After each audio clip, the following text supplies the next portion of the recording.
Salve, salve, manas, minas e monas! Sejam bem-vindas e bem-vindes ao Ela Faz Assim. Eu sou Louise Freire, jornalista do canal Futura, e você chegou ao ponto de encontro de mulheres incríveis. E aí, Luíse, que alegria estar com você hoje.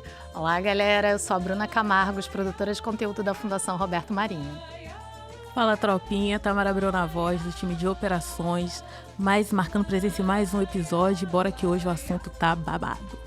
Bora! E para completar nosso time de mulheres incríveis, ela que é artesã, assistente social, ativista, empreendedora, ou seja, ela faz assim. Mara Cambeba, bem-vinda! Olá, meninas, obrigada pelo convite.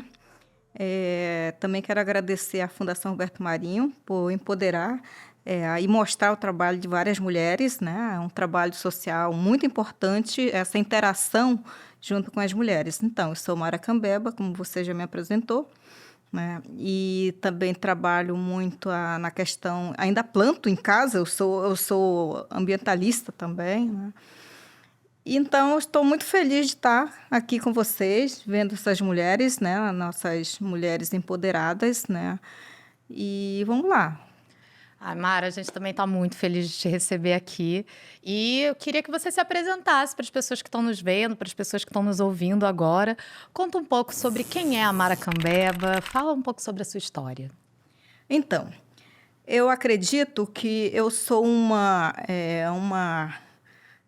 resistência, porque desde pequena trabalhei muito na roça, plantei arroz, feijão, era tudo tirado da roça, né? E minha infância nunca tive boneca. Inclusive, eu trouxe até uma boneca aí para apresentar, que eu vou apresentar, que eu faço bonecas também, né? Boneca indígena. E desde então, quando eu vim para Manaus, que eu fugi assim que eu fui pedida em casamento, né? E disse que eu queria estudar. E quando eu fui pedida em casamento, eu tinha 13 anos, eu disse para o meu pai que não queria casar, queria estudar. E por conta disso, o meu pai foi afastado da igreja, era uma religião, eu ficava de joelho 1 hora de joelho na igreja, então minha vida não foi fácil, né? Então eu acho que eu sou uma resistência viva, né? Desde então estudei, fui trabalhadora de serviços gerais, fui emprego doméstico, fiz de tudo. Fui garçonete, depois fui secretária e em 89 comecei a trabalhar com o movimento indígena. Saiu no jornal que estava procurando uma secretária e eu fui em 89 e fui atrás desse emprego. Só que disseram que eu não tinha direito à vaga porque eu não falava inglês, né? Então, desde lá, eu senti que a gente precisava estudar, né? E hoje eu faço, como vocês sabem, eu sou artista plástica também, e eu faço grafismo, inclusive um que diz que nós não somos estáticos, né? E hoje estou aqui, né? Me formei como assistente social, fiz pós em gestão pública, mas devido a trabalho, filho, família, eu tive que trancar a minha pós. E desde então resolvi trabalhar na arte, né? Eu costuro, eu desenho, faço telas, faço bonecas, faço modas essa aqui inclusive eu faço de infantil e adulto, né? Faço colares.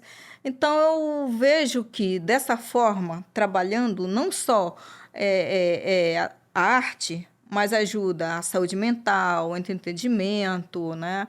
E buscando ajudar outras mulheres que não têm oportunidade, eu faço o escoamento. Então, eu fico muito grata de poder ajudar outras mulheres que não têm oportunidade, né? Então, eu fico muito feliz de estar aqui com vocês, compartilhando a minha história, né? Se eu for contar, é uma luta muito grande, no qual fiz parte de vários debates, inclusive fiz parte de várias leis também que foram sancionadas, né? Teve na discussão pela Lei Maria da Penha também, que dia 7 desse mês completou 17 anos, no qual eu fiz parte dessa discussão, né? empoderamento das mulheres no mercado de trabalho. Você fez bastante coisa ao longo dessa caminhada. A gente vai entrar um pouquinho em cada coisa. Então, é uma história muito longa que hoje eu vejo, olho para trás e vejo, não, eu lutei e hoje eu estou vendo o resultado, não só eu, como outras mulheres também, inclusive as mulheres negras também, japonesas, mulheres não indígenas. Nós éramos um grupo, né, um conselhão que a gente lutou por todas, né, porque nós, mulheres, merecemos ser respeitadas. Uma mulher que não foge da luta, né, Mara? E a gente estava antes conversando aqui a importância de celebrar, né, as nossas conquistas. A gente fala tanto das nossas pautas, das nossas agendas, mas é importante para isso que você falou da saúde mental, a gente também celebrar e reconhecer que não estamos no mesmo momento lá desde 1989, né? Exatamente, 1989 é logo depois da Constituição, né, em que os indígenas são reconhecidos, né, na sua autonomia, e é importante celebrar essas conquistas, né, Tamara? E, na verdade, a gente, continuando nessa parte de trajetória, eu queria saber, porque o seu povo originário é do Solimões, do Amazonas. Sim. E eu queria saber como que foi a sua trajetória para chegar no Rio de Janeiro. Que você contasse um pouquinho de como que foi. Então, saindo da aldeia em 88, fiquei em Manaus em 89, trabalhando, inclusive, na Zona Franca de Manaus. E aí eu conheci em 2001, foi quando a saúde indígena saiu da FUNAI para a FUNASA. Eu fui secretária da FUNASA, né? E aí comecei a trabalhar como secretária. Quando foi em 2007, o meu esposo, ele era um dos primeiros indígenas a ter nível superior no Brasil. Jorge Terena, que ele era sociólogo, né, ambientalista. E aí é o pai do meu filho, conheci ele. Quando foi em 2007, ele faleceu. Aí eu fiquei trabalhando em Manaus. E só que eu não sabia se eu cuidava do meu filho, ou trabalhava, ou estudava. Então, eu tive uma dificuldade muito grande, né? Ser a gente, mulher, principalmente faz o papel de pai e mãe, a gente fica... principalmente ativista no movimento, a gente fica um pouco assim, poxa, olha para trás e vê o seu filho ali sem aquele apoio total, né? Aí quando o meu esposo faleceu, meu filho tinha 5 anos, então eu fiquei me dedicando bastante, né? E quando foi em 2000 eles já cresceram, quando foi em 2015, que eu tinha ficado viúva em 2007, aí eu conheci uma pessoa aqui no Rio, né, no movimento também. Ele era uma pessoa muito centrada também. Eu acredito muito em Deus, né? E você conheceu lá em Manaus? Eu conheci em Brasília. Em Brasília, ó, já rodou, já Olha. chegou aqui em outro estado, na frente de se localizar Eu aqui. participava, eu era uma das coordenadoras da conferência, da 5ª Conferência de Saúde Indígena, e a gente vinha para Brasília constantemente para planejar a conferência, né? Aí eu conheci esse senhor no aeroporto, né? Mas não dei importância. Para mim era só o movimento, o filho, disse que eu não queria mais ninguém. Mas também a gente precisa também de conversar, de ter uma pessoa que a gente possa dialogar, um companheiro. Depois de 13 anos viúva... A gente também merece acolhimento, né? Não é só luta. Depois de 13 anos viúva, eu disse, poxa, meus filhos já estão grandes. Um já tinha se formado, o outro estava já com 14 anos... Aí, era só luta mesmo. Eu pesava 48 quilos. Era magrinha. Eu não tinha tempo para nada. Só era mesmo vida de trabalho. Só trabalho mesmo. Aí eu disse, não, eu acredito que agora... O meu filho disse, mamãe, agora a senhora, se ela quiser namorar, eu deixo. Porque o meu filho dizia... Tá liberado. Que eu não libero a minha mãe, tá? Só vou dizer isso. O meu Mãe, se filho você tá vendo, eu dizia... também não te libero. O meu filho dizia que eu tinha marido e estava lá no céu, e ele estava me vendo. Então, mas eu também não tinha. Aí eu conheci essa pessoa, né? Já trabalhando no movimento, até que eu disse, poxa, eu preciso cuidar do meu filho. E aí eu tive 100% de dar assistência para ele. Aí eu resolvi, eu era do Conselho Nacional, eu coordenava o Instituto de Saúde Indígena em Manaus, eu coordenava Jogos Indígenas em Manaus, eu trabalhava com um público muito grande em Manaus, era do Conselho Estadual de Saúde, do Conselho Distrital. Então, eu tinha muitas atribuições e eu não tinha minha vida. Eu não conseguia nem dormir, porque meu telefone tocava a qualquer hora e eu ia, eu ajudava e eu me doava demais. Então, aquilo já estava me deixando... Você falou uma coisa importante da gente Uhum. trazer aqui na nossa conversa, né? É um podcast para mulheres e feito por mulheres negras e indígenas, sobre você se doar tanto e não ter a sua vida, assim. Como que foi você perceber, assim, tentar entender a Mara como ativista, como assistente social, mas a Mara também mulher, que precisava ter um tempo para ela, para a família, precisava também ter um pouco de amor, de afeto. Como foi isso para você, essa percepção? E quando também, né? Quando que você percebeu isso? Quando que foi tipo assim, realmente tá, para mim já deu, tá muita coisa.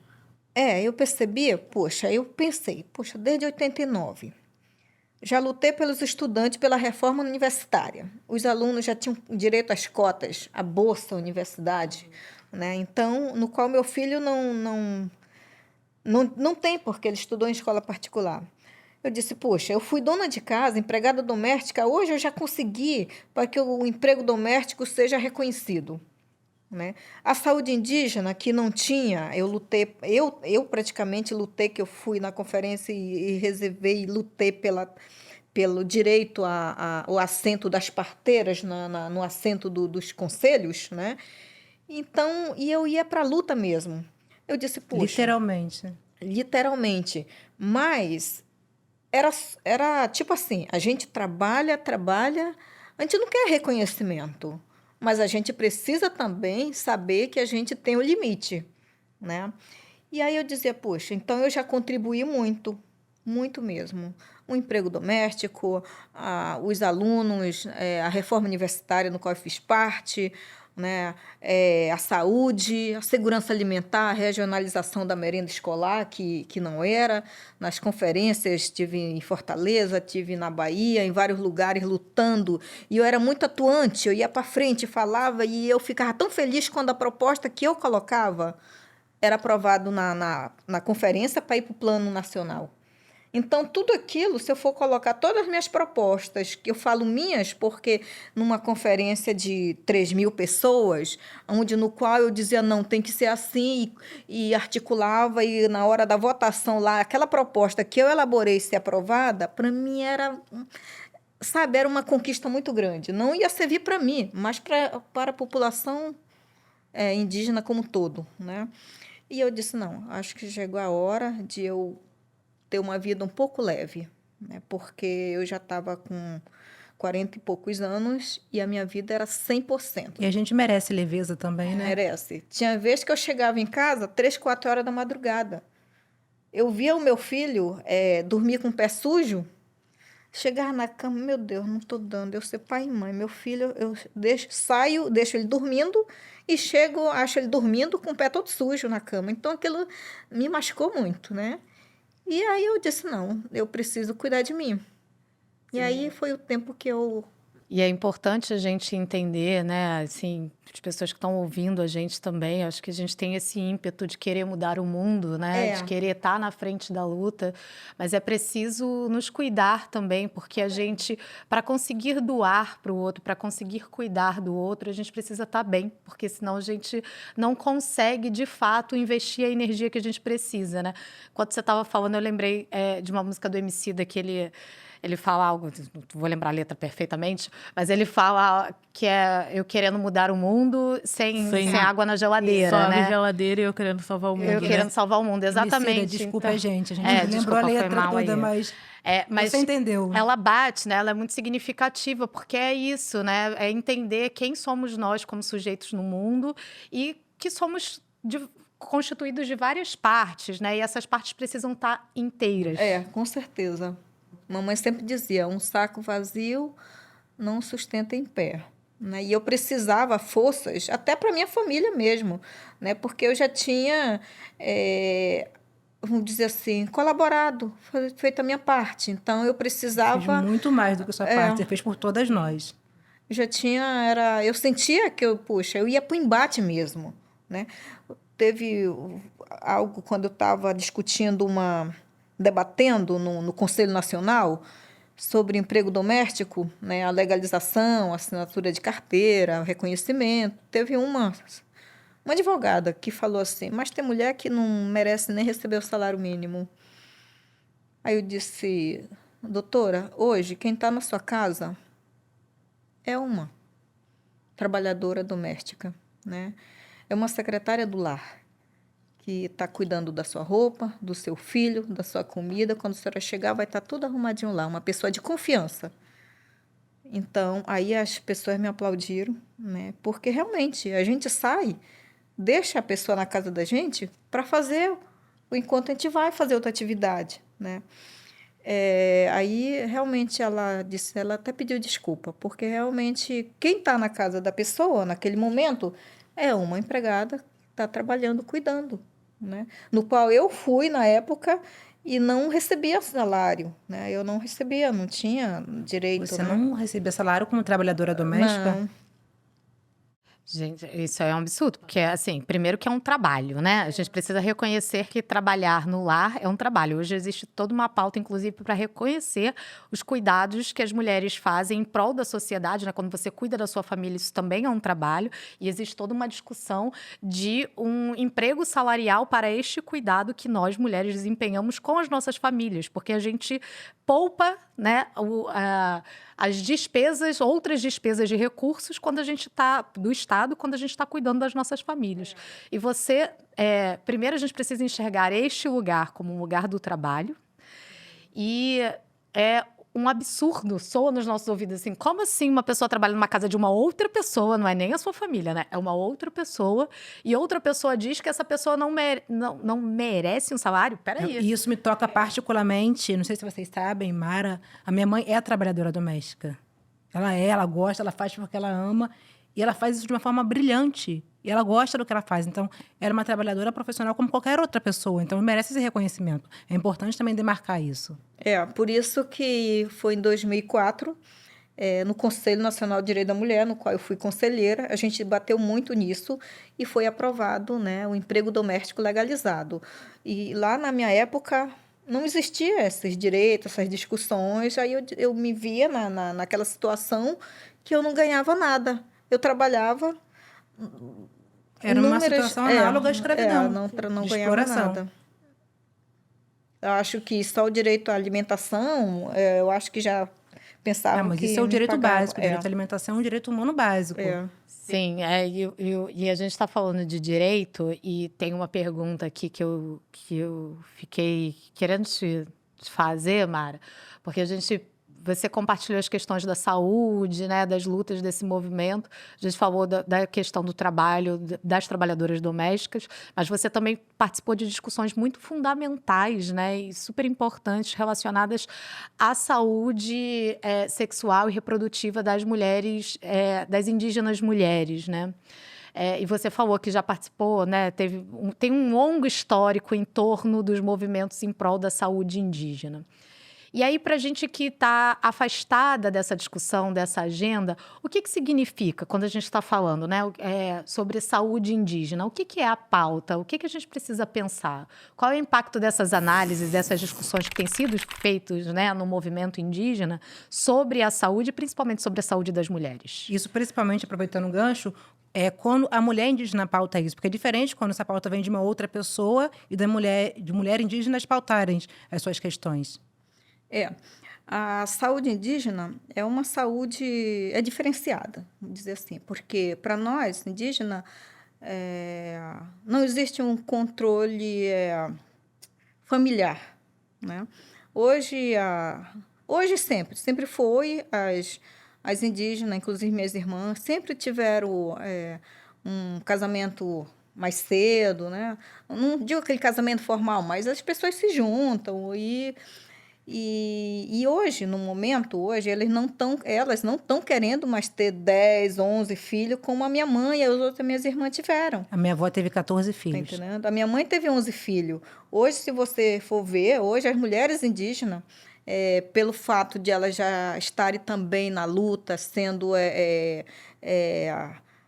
lutado seus direitos também, elas não estão mais só para ter filho, né? Elas também estão querendo estudar. Hoje nós temos várias com a questão das cotas. Nós temos já médicas, enfermeiras, fisioterapeutas, advogadas. Então, elas também estão... Não que elas não possam ter filhos, né? Só Não pra que ela gente não entender possa que ter elas têm filho, outras mas elas já estão, possibilidades. tipo assim, não, não quero mais me encher de filho, né? Eu quero ter tantos filhos. Elas decidem também, né? Então, eu fico feliz de elas também já ver por esse lado que antes, não, a mulher Não tinha um poder de não tinha escolha. poder. Elas queriam, era só para parir. E na cultura indígena, quanto mais filhos, era melhor para fazer uma roça, para fazer um trabalho mais rápido, né? Tinha também isso lá no passado. Hoje não. Hoje, então, a mente não é que mudar a mente das pessoas, é porque as pessoas estão conscientes que não querem mais ficar ali do jeito que era antes, né? Eles querem evoluir também, porque nós somos iguais. A gente pode evoluir. Agora, falta de oportunidade que não tinha antes, né? Hoje não. Hoje, depois da Constituição de 88, tem, mesmo com precariedade ainda, a escola nas aldeias, né? Que é amparado nos 3 níveis de ensino, né? Só que também ainda não está com eficiência, né? Ainda mais já tem professor indígena, já tem escola indígena, educação indígena, não é 100%. E lá as pessoas têm uma informação que também elas querem ser, né, o que elas querem estar no espaço onde elas quiserem. Tem a possibilidade Tem de a escolha, possibilidade né? de escolha, né? Eu tive 2 irmãs que não tiveram oportunidade, minhas 2 irmãs mais velhas não tiveram oportunidade de estudar, tiveram que casar, né? Então, e eu, quando eu quis estudar, fui afastada de uma religião, ficar de joelho 1 hora, né? Meu pai afastado. Então, hoje não é mais assim. Hoje as mulheres decidem, querem estudar, querem ter filho, querem, como diz assim, a mulher tem que ser o que ela quiser, tem que estar onde ela quiser. Então, elas decidem, porque essa visão dessa luta nossa das mulheres do passado hoje reflete no presente, né? Esse empoderamento, essa autonomia, né? Essa frase que posso ser o que você posso ser o que quiser sem deixar de ser o que sou. Essa frase é muito forte, porque hoje eu sou assistente social, mas não deixei de ser indígena. Nem empreendedora, nem artesã. Hoje eu uso o celular, mas não deixei de ser indígena. Hoje eu estou aqui no Rio de Janeiro, mas tenho a minha família, tenho uma conexão muito grande, ajudo as mulheres nas aldeias, nas comunidades, e não deixei de ser indígena. Então, Mara, está no Rio de Janeiro? Mas não está mais no Amazonas, não tem mais direito. Não, não é mais assim, né? Isso é super importante, né? A gente fez agora recentemente aqui na Fundação o Fórum do Acordo da Cultura, que é um projeto de valorização do patrimônio histórico e cultural afro-brasileiro. E a gente está retomando esse projeto agora em 2023, fazendo toda uma atualização também com as questões indígenas, né? Então, trazendo a Lei 11.645 para dentro dos nossos materiais pedagógicos da formação. E essa retomada ela está acontecendo, e ela está acontecendo com a escuta, né? A gente está convidando o movimento social, o movimento negro, o movimento indígena, as pessoas que atuam na educação escolar indígena, as pessoas que atuam na educação básica de todo o país, os professores, a comunidade escolar, os pais, os alunos, para ouvir. A gente quer ouvir e entender como é que a gente pode, de fato, construir um material que apoie, né, estudantes e professores, e como é que a gente constrói a formação de professores. E uma das coisas que você falou agora me tocou muito, porque eu ouvi muitas vezes, assim, que é essa importância da gente desconstruir a nossa mentalidade sobre o que é o ser indígena, né, Mara? Você pode... Eu lembrei da Márcia Cambeba, que estava falando aqui com a gente também no fórum online. que você não deixa de ser indígena se você usa um celular, que você não deixa de ser indígena por estar num contexto urbano, né? Hoje, muitos indígenas vivem nas periferias dos grandes centros. E a gente precisa construir políticas públicas para reconhecer essas identidades, né? Que estão ali.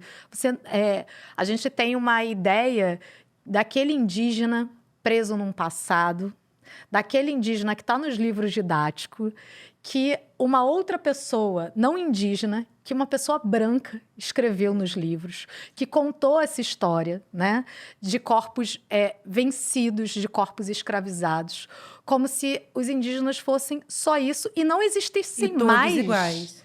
E não existissem mais. É como se o Brasil tivesse apagado a sua origem indígena, o seu território indígena. E quando a gente, né, escuta pessoas como você, Mara, a gente está fazendo uma proclamação importante. Os indígenas existem, estão aí, estão vivendo, estão lutando para serem reconhecidos nas suas identidades, nas suas diversidades. Independente de ser aldeado ou não. Também tem essa discussão, né? Se você não está em uma aldeia, você não é mais indígena. Indígena é identidade. Não é só sobre o lugar. E também tem essa crítica, né? Tem. E a questão do etnocídio aconteceu muito. Agora não, depois da Constituição de 88. Mesmo assim, por falta de esclarecimento, conscientização, essa descolonização, né? O ensino, as grades curriculares, desde o ensino base, nas escolas ocidentais, não traz a verdadeira história da população indígena, do verdadeiro povo do Brasil. Né? Porque a gente já sabe, muitas vezes falo, não, mas quem existia antes eram nós, indígenas aqui no Brasil, quando os colonizadores vieram. Então, a questão se eu fosse, não digo fraca, se eu tivesse vergonha da minha identidade, teria acontecido etnocídio. Eu tinha feito etnocídio comigo, porque na escola... Não coloca a Mara não quero ela no grupo porque ela não sabe de nada, grupo de trabalho, né? Aí eu briguei na escola, briguei mesmo de porrada, né? Literalmente brigou. Literalmente.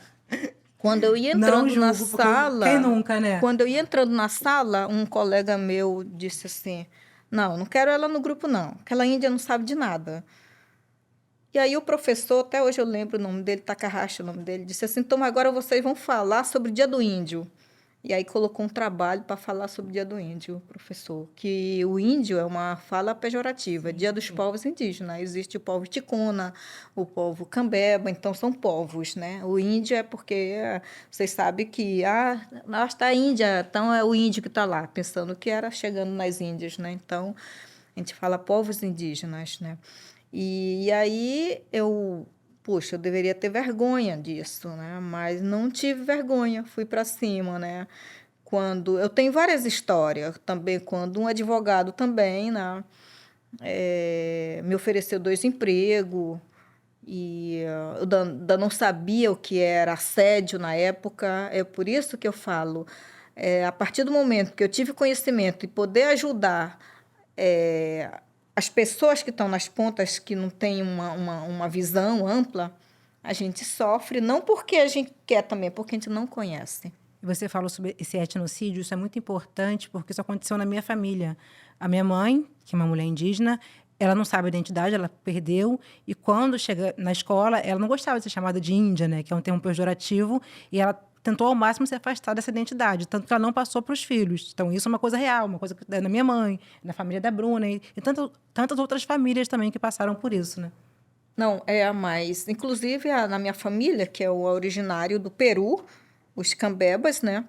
E eu lembro que a minha avó, chamava-se vovó Xandica, o nome dela, eles entravam no mosquiteiro, não sei se vocês sabem que o mosquiteiro é um tipo de proteção por mosquito, e falavam na língua, a língua materna. E quando a gente entrava, eles paravam. Porque lá naquele tempo, se eles falassem a língua, eles eram castigados, né? Então, a gente deixou o povo cambeba, e não só o povo cambeba, como outros povos, aconteceram também a questão do etnocídio da própria língua, né? Hoje a gente fala, entende, mas é tipo um resgate, porque poucas pessoas falavam, né? E não só o povo cambeba, como outros povos também aconteceram. Eles eram proibidos de falar a língua. E graças a esses povos, essa resistência de vocês, que a gente estamos aqui hoje, A gente conversando, está aqui. trocando e aprendendo, e tantas outras pessoas estão nesse processo de retomada. E a marcação da língua, né? A marcação de território, de identidade, né? Não é à toa que quando a gente tem a colonização portuguesa, uma das primeiras coisas que se faz é instituir o português, né?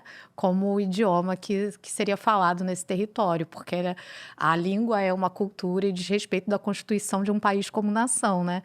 Então, quando vocês fazem esse movimento de preservação, de resgate da língua, é um movimento super importante para a gente entender a diversidade do nosso país. O Amazonas acabou de reconhecer, né? De reconhecer 16 línguas como línguas oficiais. Mas não deixa do falar que a gente está estado. aqui quase numa terapia. Tem que... Foi, Está em gente. retomada. A gente tá em retomada, Uma coisa meio não, a gente tá família aqui, sabe? Tem de parentes. Não, mas é importante ver que vocês também sabem, né? Vocês podem ser umas multiplicadoras. Por isso que a gente está aqui tentando Então, sugar o retomando máximo. mesmo. Desculpa, Tamara. Eu sei Que que você isso, está aí gente? Pô, tô aflita para adorando. perguntar. E a Não, Bruna está aqui não. na terapia, na Tô retomada. adorando, aprendendo muito. Mas eu acho que a minha questão mais é nessa questão da luta, porque você afirma muito seriamente que luta em prol dos indígenas e com certeza é muito procurada para pessoas que querem, né, entender do seu direito, como ser, assim, tu é um espelho para muitas pessoas indígenas. E aí eu queria saber quais são as demandas principais, assim, que você recebe de melhorias e políticas públicas para pessoas indígenas mesmo. Ultimamente, se falar em políticas públicas, né, tivemos um retrocesso, né, a gente não pode deixar de falar porque nos afetou muito, um retrocesso muito no governo anterior, mas, graças a Deus, a gente está, de novo, buscando a retomada também de várias políticas que foram inexistentes, mesmo estando amparadas por lei, não foram aplicadas, né? Não tinha uma atenção devida. Então, houve a questão da própria saúde, onde, principalmente com a pandemia, eu perdi vários amigos, colegas, parentes, por falta de uma atenção, não só com a população indígena, mas uma população em geral, mais específica indígena, que eu estou falando, porque existe uma atenção diferenciada, né, que poderia ser atendida. Existe uma secretaria que, na verdade, não deu atenção especial, que é Secretaria Especial de Política de Saúde, né? Então, o que é especial? É que a gente é igual, todo mundo tem olho, boca, mas a gente é diferente na imunidade, na cultura, na diversidade, né? Então, precisa ter essa atenção específica, né, de acordo com a realidade daquela população, de acordo com a realidade de cada localidade, né? Então, houve essa falta de respeito conosco. Até eu chorei mesmo quando eu vi os parentes Yanomami, né, por falta de atenção e negligência mesmo, Foi que um caso aconteceu. que chocou o Brasil. Acho que muitos de nós choramos, né? Realmente é inadmissível, em pleno século XXI, vendo criança morrendo desnutrida daquela forma. Foi um crime que aconteceu com a nossa população indígena, né? Então, essa que você falou dessa luta, então nós estamos retomando, né? Estamos de novo colocando, está acontecendo uma cúpula hoje tem uma cúpula lá em Belém do Pará, né? E ontem teve assassinato também de indígena lá em Belém. Mas a resistência está aí. Por quê? Por que a gente resiste? Porque justamente a gente não é visto como uma população diferenciada. Porque diz que tem que ser tratado o índio com diferença. Porque eu sempre falo, né? Eu não vou colocar um sapato no teu pé, o mesmo sapato dela. você não usa o mesmo número que ela. Então, todas nós precisamos ser atendidas de acordo com o nosso corpo, com a nossa realidade, o nosso tamanho, com equidade, né? Então, a população indígena, aqui no Brasil, por exemplo, no Amazonas, a população indígena precisa de quê? De barco potente para fazer um acolhimento, enquanto aqui no sul eles precisam de um carro, de automóvel para fazer o socorro. Então, é diferente das calhas de rio, de um estado para outro. Isso mostra também a diversidade desses A diversidade povos, né? A necessidade de cada um né? também. Então, a luta é constante. E a nossa regionalidade, né, gente? A gente está falando de um país que tem um tamanho continental, que tem climas completamente diferentes, que tem paisagens completamente diferentes, vivências, povos, histórias completamente diferentes. E é preciso que a gente lute pela equidade, mas que a gente valorize as nossas diferenças e que entenda também, né, gente, que não dá para tratar como igual pessoas que tiveram tratamento desigual ao longo de séculos, né? Então, as políticas de ações afirmativas, elas são fundamentais, porque nós não partimos do mesmo lugar. E além né? de tudo isso, Mara, você ainda é empreendedora. Além de toda essa luta, desses anos de luta, e você empreende não só para si também, né? Mas você tem uma rede aí de ajuda, de apoio a outras mulheres indígenas. Eu queria que você falasse um pouco sobre o papel desse empreendedorismo na resistência dessas mulheres, até na subsistência dessas mulheres.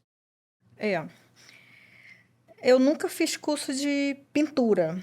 Mas eu vou dar aqui, gente, ela ensinou a Lu Kaxinawá a fazer umas pinturas. A Lu está arrasando. Não, o look que ela tá hoje é todo Gente, pintura dela. inclusive, a Lu Kaxinawá fez várias roupinhas pra mim, tá? Só vou dizer isso, exclusivas. Não, e se você tá só ouvindo esse podcast, eu acho que é bom, Você ir pro YouTube. indico, vai pro YouTube para ver o look de Mara Cambeba, que ela Maravilhosa. mesma pintou, estilista. Então, eu falo para todas as mulheres que todas nós somos capazes, né?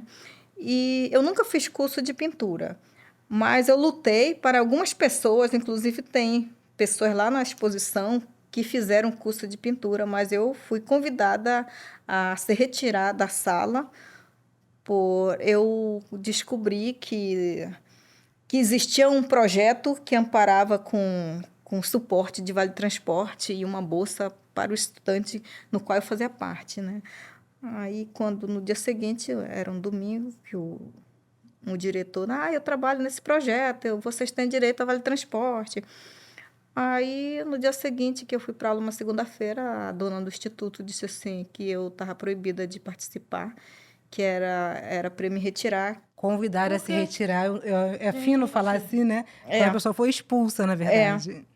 Porque eu descobri que aquele instituto existia um projeto para ajudar os indígenas a pintar, a ser artista plástica.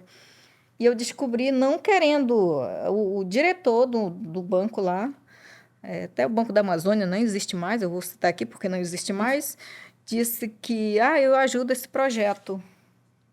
Vocês têm direito a uma ajuda lá, um vale transporte. Mas, na verdade, vocês tinham direito a mais coisas e eles E não a gente deram. não tinha direito a nada lá, né? Só tinha direito a usar as tintas lá e deixar o quadro para lá, nada era da gente. Isso não podia nem reproduzir o quadro que era dela. Aí, no dia seguinte, eu disse, olha, eu fui lá, o gerente falou que nós temos direito a uma alimentação, um lanche lá no Amazonas, se chama merenda, né? E vale transporte. Ela disse que não era para me meter em algo interno do instituto e eu não era mais para ir para a escola, nem deixou eu entrar. Eu fiquei muito triste, mas aí eu falei lá de fora. Eu disse, olha, vocês vão ficar aí, vocês vão se formar, lutem, porque eu lutei por vocês, é gratificante, vocês vão ficar aí, eu não vou poder entrar. E hoje eu vejo muita gente formadas, inclusive tem gente nesse curso lá na cúpula, expondo, sendo reconhecida com um certificado, mas porque teve alguém que reconheceu e fizeram com que eles terminassem esse curso, né? Mas eu não pude. E aí, como que você começou o seu empreendedorismo? Então, vindo para cá, para o Rio, em 2015, aqui trabalho como assistente social, é muito difícil. Eu não conhecia a cidade, onde eu moro num local de difícil acesso, e fui pesquisar, era R$ 1.500 um pagamento, e com aquele salário eu não ia conseguir sobreviver aqui. Aí eu resolvi fazer a arte que eu aprendi quando era pequena, costurar com a minha mãe. E eu mesma pintando. E consegui fazer roupa. Aí eu fui para Manaus, fiz um curso de costura, né? E comecei a fazer roupinha de criança. Comecei a fazer, essa aqui é a roupa que eu fiz, eu pintei. Aí eu comecei a fazer telas e crochê, bolsa de crochê, colar, e tudo eu vendia. Aí eu disse, não, eu preciso... E com esse valor que eu vendia, Mara, cadê? Manda aquilo para mim. Aí eu viajava, comprava de mim, aí eu comecei a ajudar. Eu ajudei na pandemia, ajudei bastante gente, graças a Deus consegui virou ajudar. uma rede de empreendedores e empreendedoras indígenas. Aí elas, Mara, como que eu faço para mandar produto para você? Aí eu disse, olha, quando vem alguém para cá, quem vem para o Rio, aí eu peço, aí eu pago a bagagem da pessoa. Agora eu tenho produto para vir do Alto Rio Negro, bastante, é uma caixa enorme. E aí eu disse, agora como que eu vou fazer, que eu não tenho estrutura? Não, quando tiver feira eu vou e revendo. Então, praticamente, para mim, não fica quase nada. Mas o importante é que eu consigo ajudar aquela pessoa que está lá. A gente vai fazer uma mágica aqui e daqui a pouco vocês vão ver o material da Mara. Mágica feita, Mara Bonecas na Cambé, mesa. temos aqui o gente, material isso da aqui é a pura Mara. magia. Pronto. Gente, Mara agora vai mostrar como que... Olha só as bonequinhas. Ai, que linda, cara. Tem o grafismo. Explica pra gente o grafismo, como que é essa questão de confeccionar a boneca. Conta a história.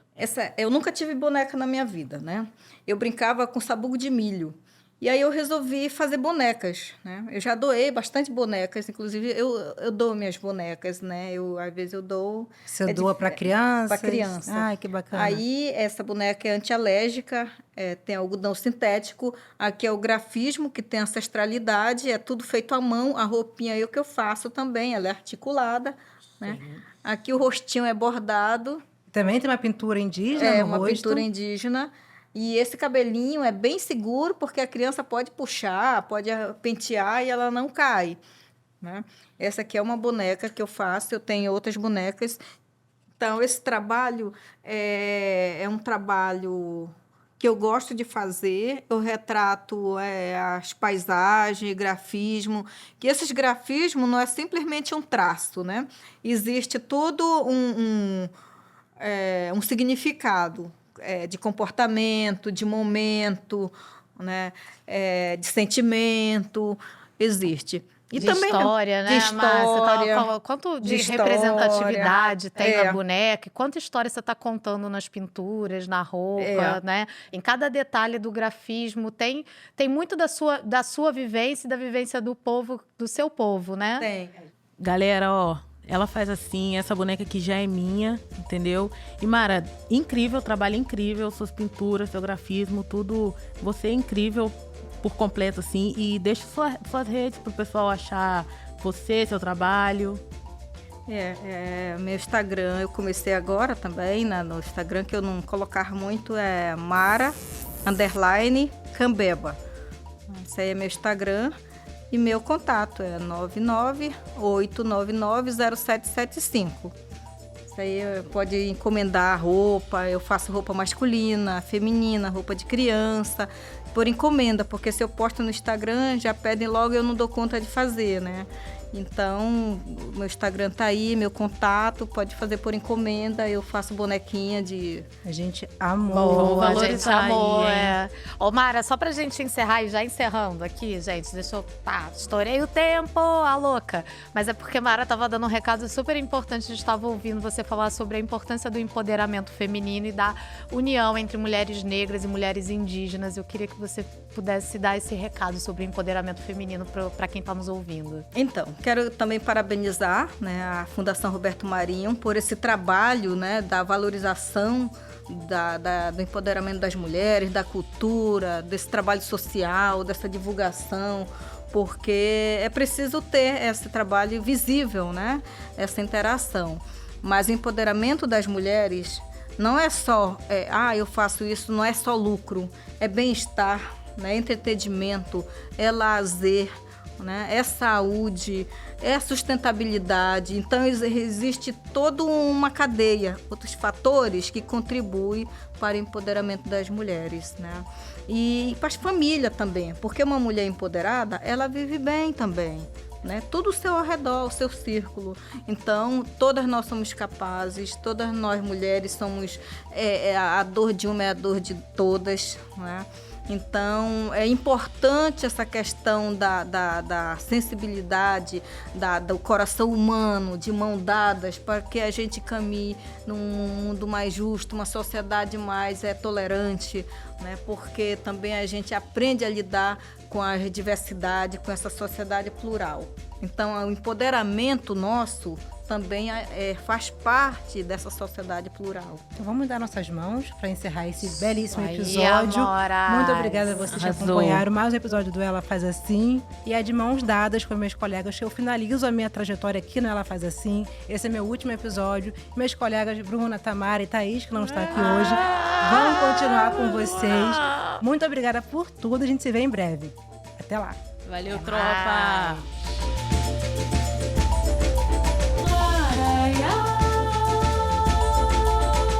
Esse podcast tem edição e finalização da Tímpano Audio Design. Produção, Mariane Del Rey e Luiz Santiago Málaga. Som direto, Joyce Santiago. Equipe Canal Futura, Tamara Abreu, Lívia Lacorte e Tiago Oliveira. Estagiário, Alex Martins. Edição, eu, Luiz Freire. E coordenação de jornalismo de Pedro Henrique Lima.